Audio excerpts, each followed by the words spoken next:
कुदरत दिसिया, कुदरत सुनिया, कुदरत सब संसारा, कुदरत आकाशी पाताली, कुदरत सब भवसारा। एक प्रेमी की निगाह ही है जो प्रकृति को जब प्रेम में होता है इतनी खूबसूरती से देख सकती है। आशार मेरे युवान तो जमाने के लिए हैं, आशार मेरे युवान तो जमाने के लिए हैं, कुछ शेर फकत उनको सुनाने के लिए हैं। हरे शजर न सही सूखी घास तो रहने दे, जमी के जिस्म पर कुछ लिबास तो रहने दे।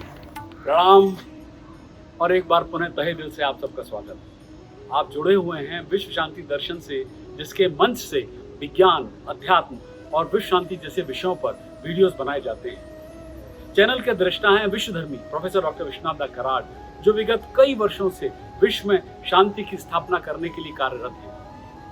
आप देख रहे हैं गीतों के बोल बड़े अनमोल, यानी हिंदी फिल्मी गीतों में छुपा हुआ अध्यात्म।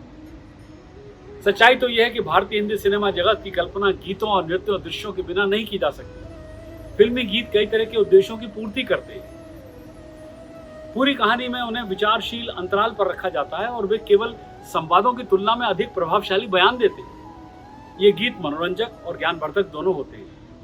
महान कवियों और गीतकारों द्वारा लिखे गए कई हिट गीतों ने फिल्मों के बॉक्स ऑफिस के राजस्व में भी योगदान दिया है। हाँ, कमर्शियली सक्सेसफुल हुई वो फिल्में जहां पर अच्छे गीत लिखे गए थे। उर्दू भाषा ने बॉलीवुड के विकास में महत्वपूर्ण भूमिका निभाई है। बॉलीवुड के सबसे प्रसिद्ध कवियों और शायरों ने अपनी शायरी को उर्दू हिंदी मिश्रित भाषा में लिखा। ऐसे ही एक शायर थे जान निसार अख्तर, जिनका जन्म 18 फरवरी 1914 को ग्वालियर में हुआ।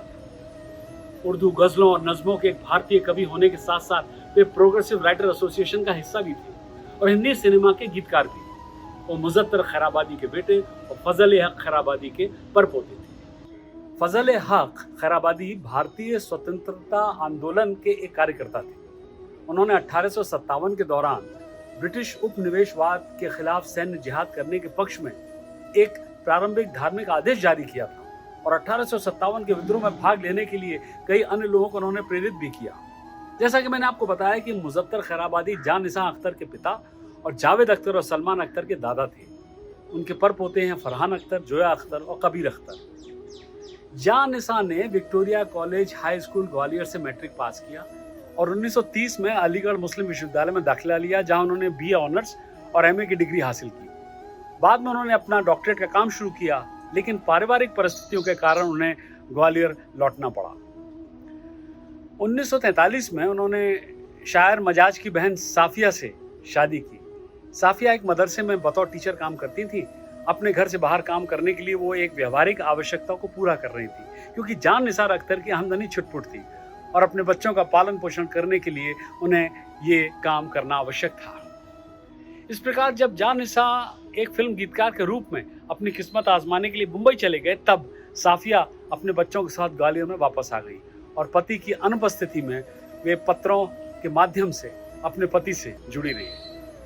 यहाँ मैं आपको बताना चाहूँगा कि 1 अक्टूबर 1943 से 29 दिसंबर 1953 के बीच लिखे गए इन पत्रों का संग्रह पहली बार 1955 में हरफे आशना और जरे लैब शीर्षक के तहत 2 खंडों में प्रकाशित हुआ।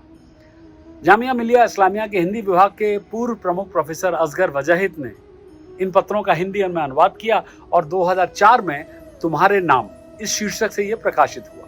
बहरहाल मुंबई में जान निसार अख्तर मुल्क राज आनंद, कृष्ण चंद्र, राजेंद्र सिंह बेदी, इस्मत चुगदाई जैसे अन्य प्रगतिशील लेखकों के संपर्क में आए, जो अक्सर बॉम्बे के सिल्वर फिश रेस्टोरेंट में मिलते थे और बाद में उन्हें बॉम्बे ग्रुप ऑफ राइटर्स के रूप में जाना जाने लगा। एक फिल्म गीतकार के रूप में जान निसार अख्तर को सफलता काफी देर से मिली। तब तक उन्हें अपनी पत्नी का समर्थन प्राप्त था और फिर समय से पहले 1953 में कैंसर से उनकी पत्नी साफिया की मृत्यु हो गई। जान निसार अख्तर का कैरियर 4 दशकों तक चला, जिसके दौरान उन्होंने सी रामचंद्र, ओपी नैयर, दत्ता नायक और खयाम जैसे संगीतकारों के साथ काम किया और तकरीबन 151 गीत लिखे। उनमें से उल्लेखनीय थे गुरुदत्त की फिल्म सीआईडी का गीत आंखों ही आंखों में इशारा हो गया, फिल्म नूरी का गीत आजा रे, फिल्म प्रेम पर्वत का गीत ये दिल और उनकी निगाहों के साए और कमाल अमरोई की फिल्म रजिया सुल्तान में उनका आखिरी गीत ए दिले नादा। तो आज हम जान निसार अख्तर के लिखे फिल्म प्रेम पर्वत के गीत ये दिल और उनकी निगाहों के साए, इसमें ढूंढेंगे छिपा हुआ अध्यात्म। चर्चा में बात कर रहे हैं हर बार की तरह सुनील देवधर और डॉक्टर डॉली आवटी। आप देख रहे हैं गीतों के बोल बड़े अनमोल।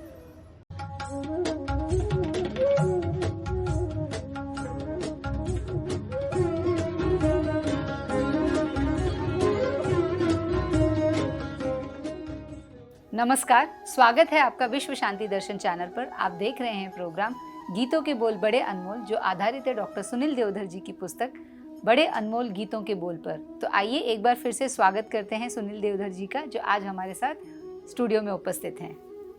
नमस्कार सुनील जी। नमस्कार डॉली जी। चलिए सुनते हैं आज का गीत।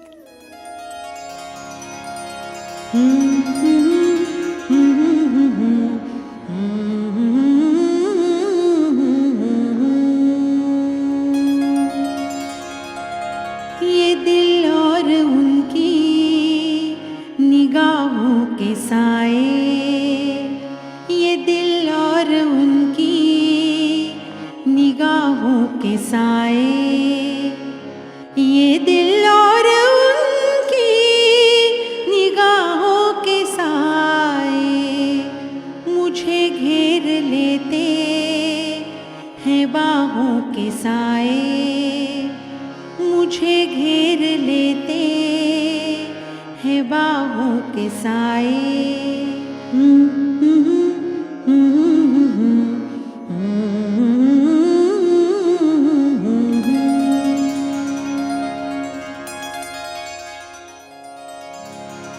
पहाड़ों को चंचल किरण चूमती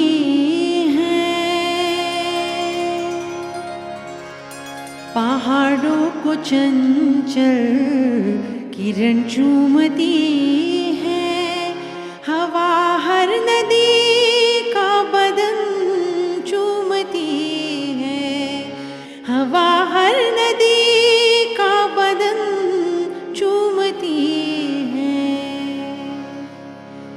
यहाँ से वहाँ तक है चाहों के साए, यहाँ से वहाँ तक है चाहों के साए, ये दिल और उनकी निगाहों के साए मुझे घेर लेते हैं बाहों के साए, मुझे घेर लेते हैं बाहों के साए। सुनील जी, बड़ा प्यारा ही गीत है।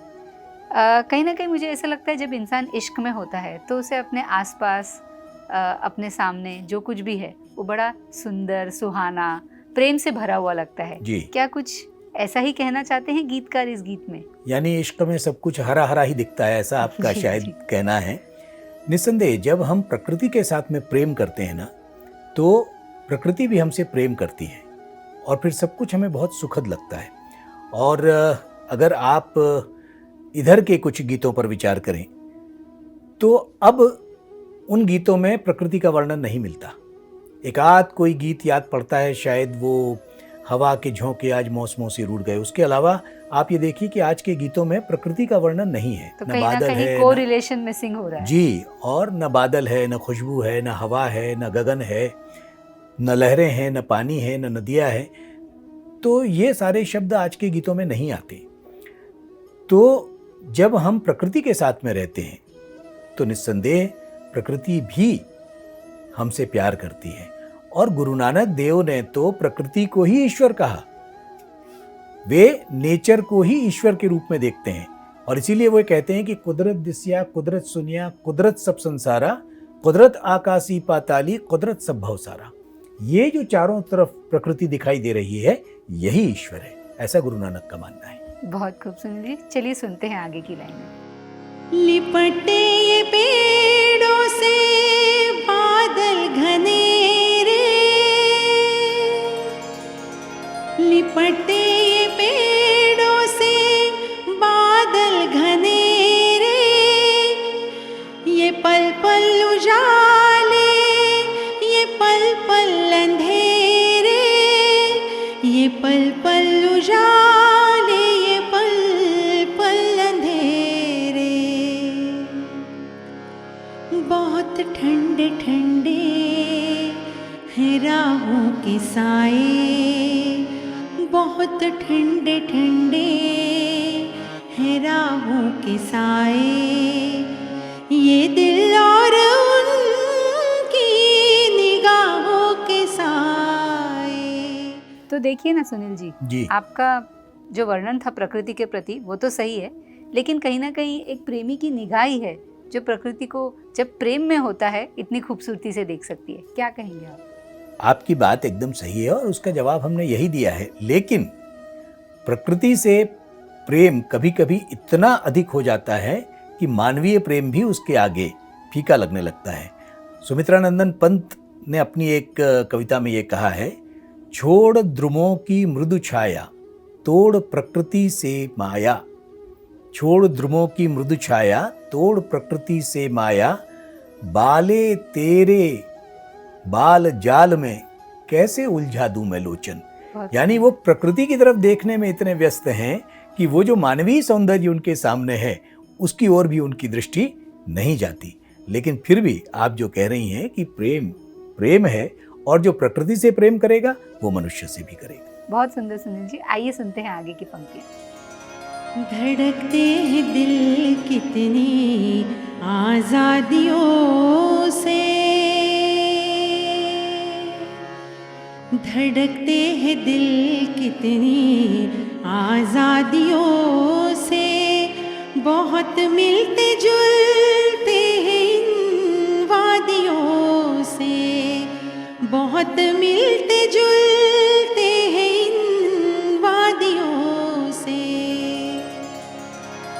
मोहब्बत की रंगी पन्हाओं के साए, मोहब्बत की रंगी पन्हाओं के साए, ये दिल और उनकी निगाहों के साए। तो क्या सुनील जी, प्रेम ही ऐसी फीलिंग है, ऐसा इमोशन है जो हमें ईश्वर के और समीप ले जाती है? क्या कहेंगे आप? जी हाँ, मोहब्बत की रंगी पनाहों के साए, ये जो पंक्ति आती है, तो जहाँ प्रकृति और मनुष्य एक साथ हैं वहीं प्रेम भी उपजता है, वहीं प्रेम भी पनपता है। और जब आप ये देखें कि बारिश होती है तो फिर प्रकृति भी हरी हरी हो जाती है। तो शायर ये कहता है कि हरियाली खींचती है खेतों में हाशिए, कानों में घुलते हैं रस रदीफ काफिए। तो ये जो रस है, ये जो रदीफ है, ये जो काफिए हैं, यानी ये जो संगीत है, ये जो काव्य है, ये भी हमें प्रकृति की ही देन है। अब देखिए ना कि जिस तरह के गीत पहले थे, वो भरत व्यास का गीत आपको याद आए शायद, ये कौन चित्रकार है, तो उसमें भी पूरी तरह से प्रकृति का ही वर्णन है। या और भी तमाम गीतें, बादल झूम के चल जमी को चूम के चल, या फिर नील गगन के तले धरती का प्यार पले, या फिर ये हवा ये मस्ताना मौसम दिल पर बेकरार आया, झूम बन के दीवाना ये दिल तुम पर बार बार आया। तो नेचर के साथ में गीतों की भी बात थी। लेकिन अब देखिए कि किस तरह से मनुष्य ने क्या किया है कि चाहे अरावली हो, चाहे विंध्याचल हो, चाहे नीलगिरी हो, चाहे हिमालय हो, चाहे सह्याद्री हो, इतने बड़े पर्वत भी अब प्रकृति में मनुष्य से डरने लगे हैं, क्योंकि उनकी कराह हम तक नहीं आ रही है। लेकिन सच तो ये है कि ये कराह रहे हैं, पर्वत भी, हिमालय भी। हिमालय में किस तरह से प्रदूषण हो गया है।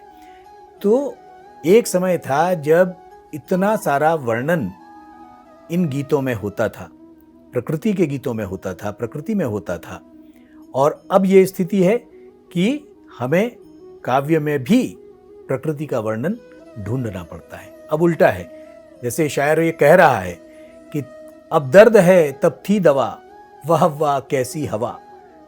तो हवा भी अब दर्दीली हो गई है। या फिर शायर जो कहता है कि हरे शजर न सही सूखी घास तो रहने दे, हरे शजर न सही सूखी घास तो रहने दे, जमी के जिस्म पर कुछ लिबास तो रहने दे। वो तो सूखी घास की भी चिंता कर रहा है। बहुत गहरी बात। और वो समय था जब मैथिली शरण गुप्त लिख रहे थे, चारु चंद्र की चंचल किरणें खेल रही हैं जलथल में, स्वच्छ चांदनी बिछी हुई है अवनी और अंबरतल में। तो ये सब वर्णन अब कविताओं में नहीं है, गीतों में नहीं है।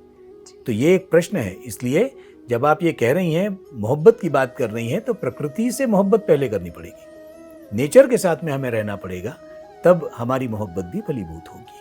सुनील जी, कहीं ना कहीं मैं आपकी बात से पूरी तरीके से सहमत हूँ। क्योंकि देखिए पहले के जो गीत हुआ करते थे वो कितनी सुंदर वादियों में, कश्मीर जैसी लोकेशन, स्विट्ज़रलैंड जैसी लोकेशन पे जाके पिक्चराइज किए जाते थे। जी। आज देखिए आप कहीं ना कहीं वो दौर भी बदल चुका है। तो I think I completely agree with your this statement. फिर मिलते हैं आपसे।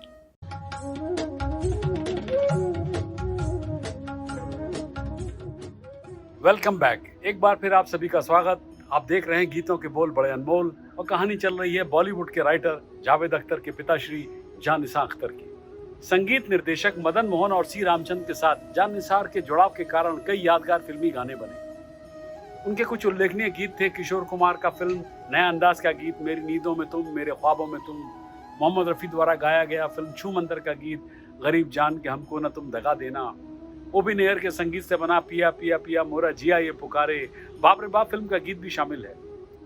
जान निसार की कविता धर्मनिरपेक्ष थी और उनकी पीढ़ी के कई प्रगतिशील लेखकों की इस तरह स्वतंत्रता, गरिमा, आर्थिक शोषण और वामपंथी झुकाव के अन्य मुद्दों की बात करती थी। यहाँ तक कि उनकी रूमानियत जो उनकी गजलों में पर्याप्त रूप से प्रदर्शित होती थी, घरेलू और पारिवारिक जीवन के संदर्भों से भरी हुई थी।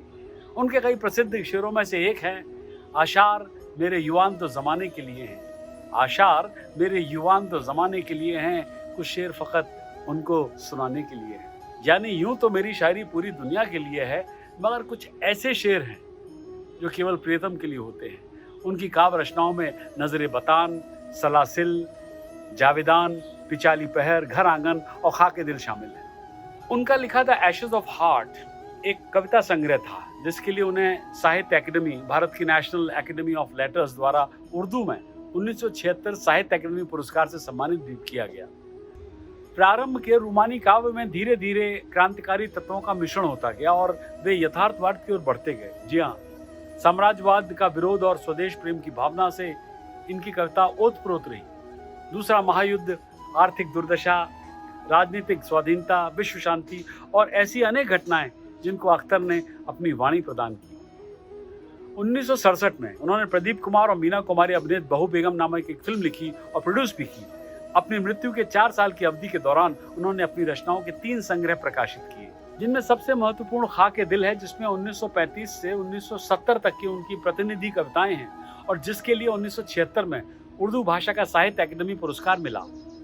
जान निसार अख्तर को पंडित जवाहरलाल नेहरू द्वारा पिछले 300 वर्षों की सर्वश्रेष्ठ हिंदुस्तानी कविता को संकलित करने के लिए आमंत्रित भी किया गया, जिसके बाद में हिंदुस्तान हमारा नामक पुस्तक का पहला संस्करण 2 खंडों में इंदिरा गांधी ने रिलीज किया। इसमें भारत और उसके इतिहास के लिए प्रेम और प्रशंसा से लेकर गंगा, यमुना और हिमालय जैसी भारतीय नदियों पर होली और दिवाली जैसे त्योहारों तक के विषयों पर उर्दू छंद शामिल थे। 19 अगस्त 1976 को जान निसार अख्तर का मुंबई में निधन हो गया, जब वे कमाल अमरोही की फिल्म रज़िया सुल्तान पर काम कर रहे थे। उन्हें फिल्म नूरी के गीत आजा रे मेरे दिलबर के लिए 1980 के फिल्म फेयर सर्वश्रेष्ठ गीतकार पुरस्कार के लिए मरणोपरांत नामांकित किया गया। उनकी एंथोलॉजी हिंदुस्तान हमारा को 2006 में हिंदी में फिर से रिलीज किया गया। कहते हैं संगीत में एक ऐसी शक्ति है जो हमारी आंतरिक भावना को एक आकार देती है। हमारे आज के गीत में भी एक ऐसी ही शक्ति है। तो वे कहते हैं कि सबे भूमि गोपाल की, जामे अटक कहाँ, जाके मनमा अटक है सोई अटक रहा। जीवन से ना हारो जीने वाले, बात मेरी तू मान अरे मत वाले। गीतकार हैं इरशाद जलीली। अगर आप कुछ अलग करना चाहते हैं तो भीड़ से हटकर चलिए। तो ये थी गीतकार जान निसार अख्तर की दास्तान। अगली बार ढूंढेंगे गीतकार इरशाद जलीली के लिखे गीत जीवन से ना हार वो जीने वाले। क्या अध्यात्म है उसमें। फिल्म का नाम है दूर का राही। सब्सक्राइब कीजिए, शेयर कीजिए और विश्वास बनाए रखिए विश्व शांति दर्शन।